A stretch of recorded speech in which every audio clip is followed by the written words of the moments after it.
La oratoria. Como género literario, la oratoria comprende los discursos en prosa que han sido elaborados según las reglas de la retórica. En la práctica, la oratoria es el arte de hablar ante un auditorio con el fin de agradarle y persuadirlo en algún sentido.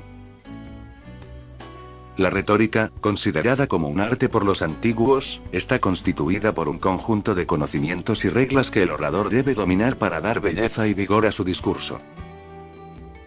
Ya en los poemas de Homero hay algunos ejemplos de discursos.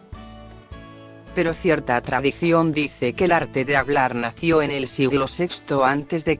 en la ciudad griega de Siracusa, en Sicilia, y que su creador fue un tal Corax, que la definió como el arte de la persuasión, y escribió el primer tratado sobre esta disciplina. Sin embargo, fue la democracia ateniense, desde finales del siglo VI a.C., la que propició el desarrollo de la oratoria y de sus técnicas con fines prácticos, ya que los ciudadanos debían hablar bien en sus discursos ante la asamblea y los tribunales. Los llamados sofistas, ofrecían entre sus servicios hacer que los ciudadanos hablasen de manera apropiada y convincente según las reglas del arte. Así, Protágoras, uno de los más renombrados sofistas, realizó un estudio de la lengua y enseñó a sus alumnos cómo hacer que una causa débil se tornase más fuerte con la aplicación de argumentos y razonamientos retóricos. Algo que Platón criticaba.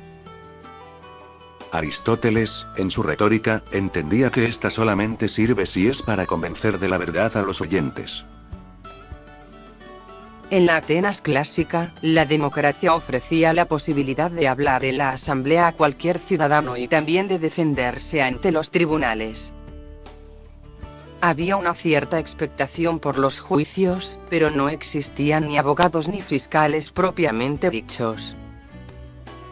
En consecuencia, los ciudadanos, obligados a defenderse personalmente, cuando no se veían capaces de exponer sus argumentaciones y captar la benevolencia del auditorio, recurrían a los sofistas o a los oradores y escritores profesionales de discursos, llamados logógrafos.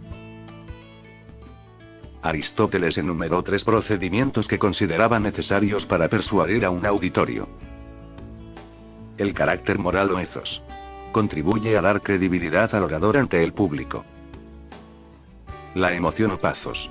Es decir, la maestría del orador para producir un efecto emocional favorable sobre la audiencia. Y la elocuencia, o capacidad de argumentación. Logos. El discurso constaba generalmente de 4 partes. Primera. La introducción, proimion, o proemio, cuyo objetivo era obtener las simpatías del tribunal. Segunda. La narración, diegesis, o exposición de los hechos en cuestión. Tercera. La prueba, pistis. Aportación de pruebas, testimonios o argumentos en favor de las tesis propias.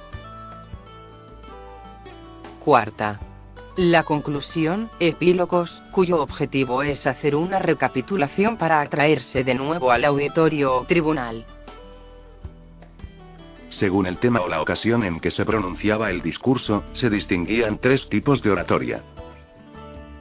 En primer lugar, la oratoria forense o judicial, que incluía los discursos pronunciados ante un tribunal.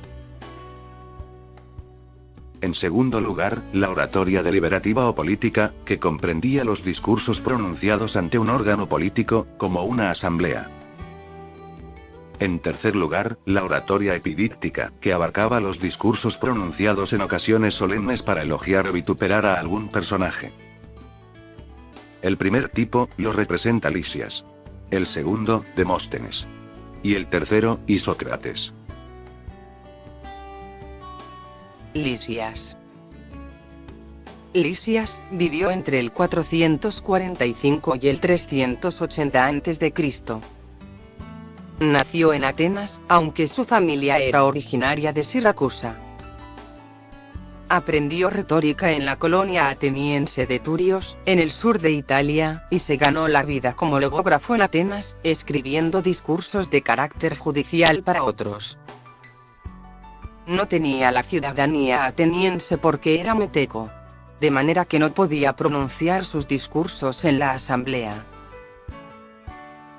Pero intervino en los asuntos políticos y tomó parte activa en la expulsión de los 30 tiranos.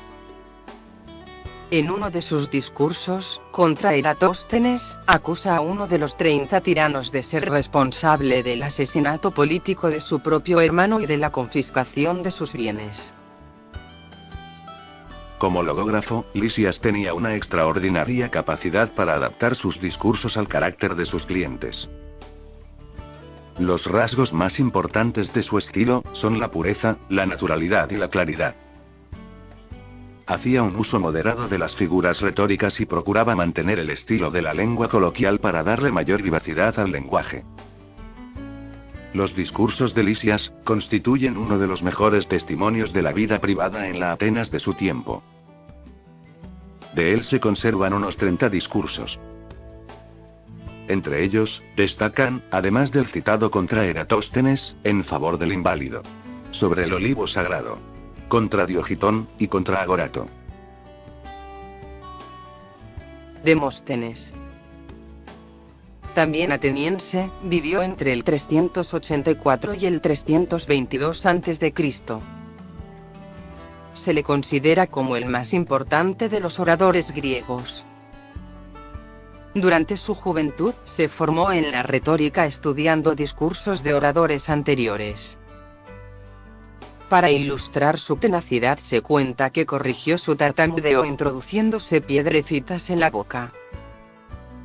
Era huérfano, y al llegar a la mayoría de edad inició su carrera como orador, litigando contra sus tutores por haberlo estafado con su herencia paterna.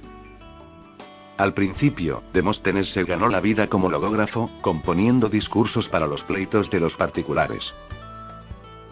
Pronunció en público sus primeros discursos políticos en el 354 a.C., y desde entonces se opuso a la expansión del reino de Macedonia, dirigiendo sus principales discursos contra el rey Filipo II, a quien presentó como una amenaza para Atenas y para las demás ciudades griegas.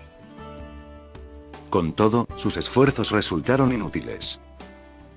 Fue acusado por sus enemigos de aceptar un soborno de Harpalo, ministro de Alejandro, y, declarado culpable, marchó al destierro.